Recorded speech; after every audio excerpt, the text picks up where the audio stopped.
اللہ تعالیٰ فرماتے الحمدللہ الذی، اللہ نے اپنی تعریف سے سورت کو شروع کیا. تمام تعریفیں اس اللہ کے لیے ہیں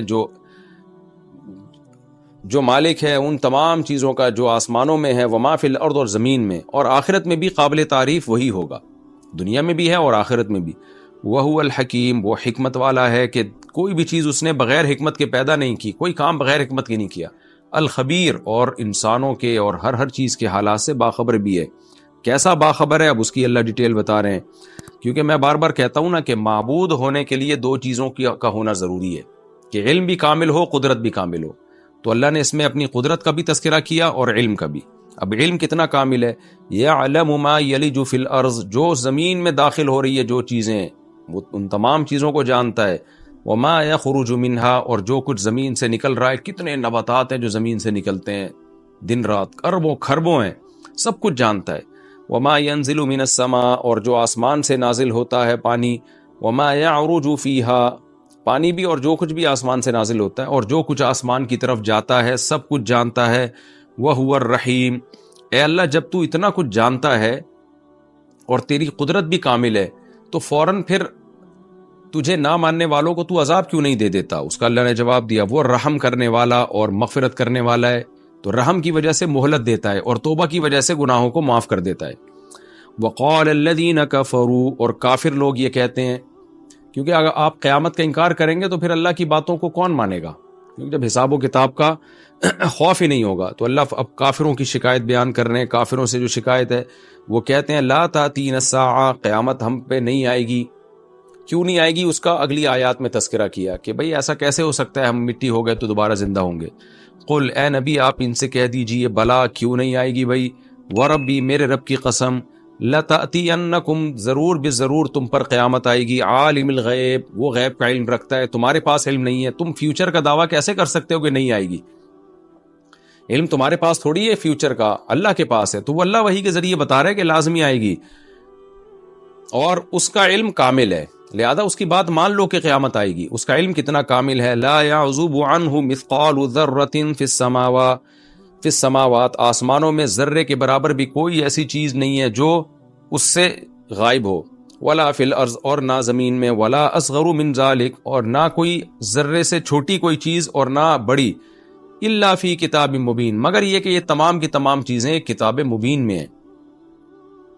اب آئے گی کیوں قیامت؟ بھئی اس میں حکمت کیا ہے؟ اللہ نے اس سورت کے شروع میں دعویٰ کیا کہ وہ حکمت والا ہے.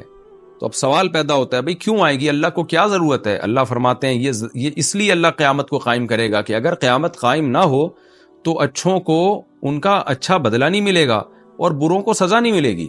تو یہ کیسے ہو سکتا ہے کہ اللہ نے انسان کو ذہین بنایا اور اس کو ایسی لاوارث چھوڑ دیا کہ جو چاہے کرتے پھرو؟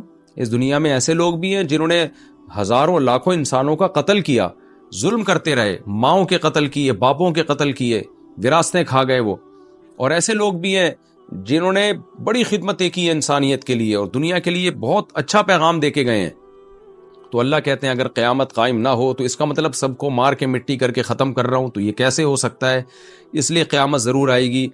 اور اس کی حکمت کیا ہے؟ اس لیے آئے گی لیجزی الذین آمنوا، تاکہ ان لوگوں کو بدلہ دے جو اللہ کی باتوں پر ایمان لے کر آئے. اللہ کے کہنے سے انہوں نے مان لیا کہ قیامت آئے گی اور پھر اپنے اعمال کو درست کر دیا. وعملوا الصالحات، اور پھر اپنے اعمال کو درست کر دیا.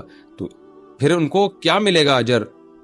کون سا اجر ہے جو دینے کے لیے قیامت آئے گی؟ وہ اجر یہ ہے اولئک لہم مغفرۃ، کہ ان سے چھوٹی موٹی غلطیاں اگر ہو جائے تو اللہ ان غلطیوں کو معاف کرے گا. تو اس معافی کا اظہار قیامت کے دن ہوگا.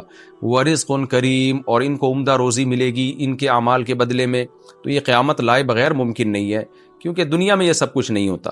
والذین سعوا فی آیاتنا، اور وہ لوگ جو ہماری آیات میں کوشش کر رہے ہیں، معاجزین، ہمیں ہرانے کے لیے، یعنی ہماری آیات کا انکار کر کے اور اس کی غلط تعویلات کر کے اس کو باطل قرار دینے کی کوشش کرتے ہیں لوگوں کا، تاکہ اس پر اعتماد اٹھ جائے. تو ان کو سزا بھی تو ملنی چاہیے نا، تو سزا کے لیے بھی قیامت آئے گی.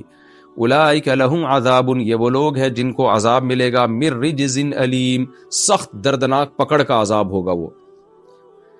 آگے اللہ فرماتے ہیں کہ سارے ایک جیسے نہیں ہیں، قیامت کا انکار سب نہیں کرتے. جن کو ہم نے کامل علم دیا ہے، تورات، انجیل کا علم، آسمانی کتابوں کا علم، وہ تو پہلے سے جانتے ہیں کہ جو ہے وہ ایک کلام نازل ہوگا جس میں آخرت کی باتیں ہوں گی، جو محمد صلی اللہ علیہ وسلم کی نبوت کا اعلان کرے گا تو وہ تو پہلے سے جانتے ہیں. وَيَرَى الَّذِينَ أُوتُوا الْعِلْمَ، جن کو ہم نے علم دیا ہے وہ تو پہلے سے جانتے ہیں. کیا جانتے ہیں؟ الَّذِي أُنزِلَ إِلَيْكَ مِن رَبِّكَ، کہ وہ کلام جو آپ پر آپ کی رب کی طرف سے نازل ہو رہا ہے، هُوَ الْحَقُّ، وہ برحق کلام ہے.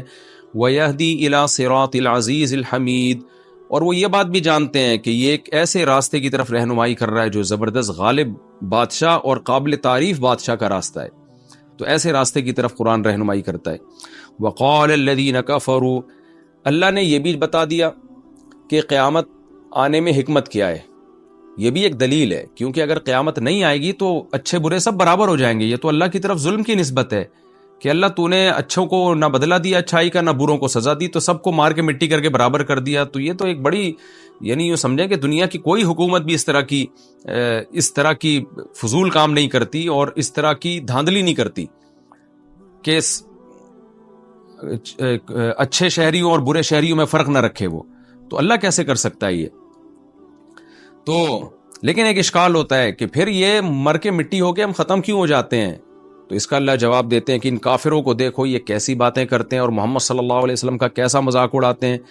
اللہ فرماتے ہیں وقال الذین کفروا، کافر لوگوں نے کہا هل ندلکم علی رجل، اے لوگو ہم تمہیں ایسے شخص کا پتہ نہ بتائیں. یعنی مذاق اڑاتے تھے، ارے ہم بتائیں ایک بندہ آیا ہے جو عجیب عجیب باتیں کر رہا ہے. وہ کیا کہتا ہے؟ یونبئکم، جو تمہیں خبر دے گا، اذا مزقتم کل ممزق، جب تم مکمل مر کے مٹی ہو کے ختم ہو جاؤ گے، ریزہ ریزہ ہو جاؤ گے، انکم لفی خلق جدید، پھر تم نئی تخلیق میں دوبارہ زندہ ہوگے. یعنی وہ جو بھی کوئی نیا شخص آتا نا مکہ میں، تو یہ کافر یہی کہتے ہیں، چونکہ مکی صورت ہے تو یہی کہتے ہیں ارے ایک بندہ ہے ادھر بیٹھ کے ایسی باتیں کر رہا ہے، یعنی تم جاؤ تم بھی اس کا مذاق اڑاؤ گے. پھر خود ہی کہتے افطرا علی اللہ کذبا، پتہ نہیں اس نے اللہ پہ بہت بڑا جھوٹ باندھ دیا ہے. یعنی انسان جھوٹ باندھے اپنے باپ پہ، اپنی ماں پہ، اپنے رشتہ داروں پہ، اس کو جھوٹ باندھنے کے لیے معاذ اللہ خدا ملا تھا، گاڈ ملا تھا، گاڈ کے بارے میں اتنی جھوٹی بات کر دی کہ وہ زندہ کرے گا. ام بھی جنہ، یا اس کو پتہ نہیں جنون ہو گیا ہے، کیونکہ 40 سال اس نے ہمارے درمیان گزارے تو اب ہمیں کبھی جھوٹ بھی نہیں بولا اور کبھی اس سے دیوانگی کی باتیں بھی ظاہر نہیں ہوئی، لیکن اس بات سے لگ رہا ہے کہ یا تو وہ جان کر جھوٹ بول رہا ہے یا وہ دیوانہ ہو گیا ہے. اللہ فرماتے ہیں نہ محمد صلی اللہ علیہ وسلم نہ تو دیوانے ہوئے، نہ انہوں نے اللہ پہ جھوٹ باندھا، بلکہ تم اپنی آخرت خراب کر رہے ہو آخرت کا انکار کر کے. کیونکہ جو لوگ آخرت کا انکار کرتے ہیں فی العذاب، وہ عذاب میں بھی ہوں گے، والضلال، اور گمراہی میں بھی، البعید، وہ گمراہی جو حق سے بہت دور ہے. یعنی تم پر اشکال ہوتا ہے کہ اللہ کے لیے کیا مشکل ہے، جس نے پہلی دفعہ بنایا دوبارہ کیوں نہیں بنا سکتا؟ اور اگر وہ نہیں بنائے گا تو اعتراض ہوتا ہے. اگر محمد صلی اللہ علیہ وسلم یہ دعویٰ کرتے کہ قیامت نہیں آئے گی تو اعتراض ہونا چاہیے تھا کہ اس کا مطلب اللہ نہ اچھوں کو اچھا بدلہ دے گا نہ بروں کو سزا دے گا. آگے اللہ دھمکی دیتے ہیں کہ ان کو ایسی باتیں کرتے ہوئے ڈر نہیں لگتا. افلم یروا، کیا انہوں نے دیکھا نہیں، الی ما بین ایدیہم وما خلفہم، ان کے سامنے اور پیچھے، یعنی چاروں طرف یہ دیکھتے نہیں ہیں. من السماء والارض، آسمانوں اور زمین میں، یعنی آسمانوں اور زمین میں ان کو ان کی ہلاکتوں کی بہت ساری چیزیں نظر آئیں گی، بہت ساری چیزیں نظر آئیں گی جن کے ذریعے یہ ہلاک ہو سکتے ہیں. ان نشأ نخسف بہم الارض، اگر ہم چاہیں تو زمین میں ان کو دھسا کے ہلاک کر دیں. او نسقط علیہم کسفا من السماء، یا آسمان کے ٹکڑے برسا کے ان کو ہم ہلاک کر دیں ان پر. تو ان کو ڈرنا چاہیے، یعنی چاروں طرف سے تو یہ میرے کنٹرول میں ہے. کائنات میں بہت چھوٹی سی حیثیت ہے انسان کی، یعنی اتنی بڑی کائنات میں اس انسان کی 2 ٹکے کی حیثیت نہیں ہے طاقت کے اعتبار سے. تو ان کو تو ڈرنا چاہیے، میں جب چاہوں ان کو ہلاک کر دوں. ان فی ذلک لآیۃ، بے شک اس میں بڑی نشانی ہے، لکل عبد منیب، ہر اس بندے کے لیے جو اللہ کی طرف رجوع کرنا چاہتا ہے. دلائل سے تو یہ بات ثابت ہو ہی چکی ہے کہ آخرت آئے گی، تو اللہ کے خوف سے بھی آخرت پر ایمان لے آنا چاہیے، کیونکہ آپ آخرت کا انکار کر رہے ہو، حقیقت میں اللہ کی طاقت اور قدرت کا بھی انکار کر رہے ہو، اور اللہ پہ الزام بھی لگا رہے ہو کہ وہ نیک اور بروں کو برابر رکھے گا.